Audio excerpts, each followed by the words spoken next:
મિત્રો YouTube channel ઉપર તમારું હાર્દિક સ્વાગત કરું છું। તમે જોઈ શકો છો આ અમારી ઝાર છે અને બધા ખેડૂતોને એવો પ્રશ્ન હશે કે આ ખેડૂતને એવો પ્રશ્ન છે કે આ ઝાર ઉતરી કેમ જાય છે। આનો પ્રશ્ન અમે જમીનની લેબોરેટરી માટે મૂક્યો હતો। એમાં એવું આવ્યું છે કે ગરમીના કારણે અને પોષક તત્વો મળતા નથી, એના કારણે ઉતરે છે અને આપણામાં વરસાદ નથી થયો એના કારણે ઝાર ઉતરે છે।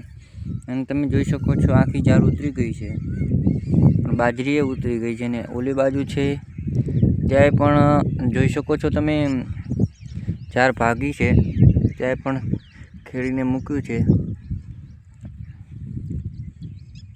આ બાજુ પણ જોઈ શકો છો તમે ખેડીને મૂક્યું છે। ઘણા ખેડૂતોને આવો પ્રશ્ન બન્યો હશે, પણ હવે ચિંતા કરવાની જરૂર નથી। હવે વરસાદ થશે એટલે કમ્પ્લીટ થઈ જશે। તમારે આ ભાગી અને નવેસર કરશો એટલે કમ્પ્લીટ થશે, ઉતરવાનો પ્રશ્ન રહેશે નહીં, કમ્પ્લીટ થઈ જશે।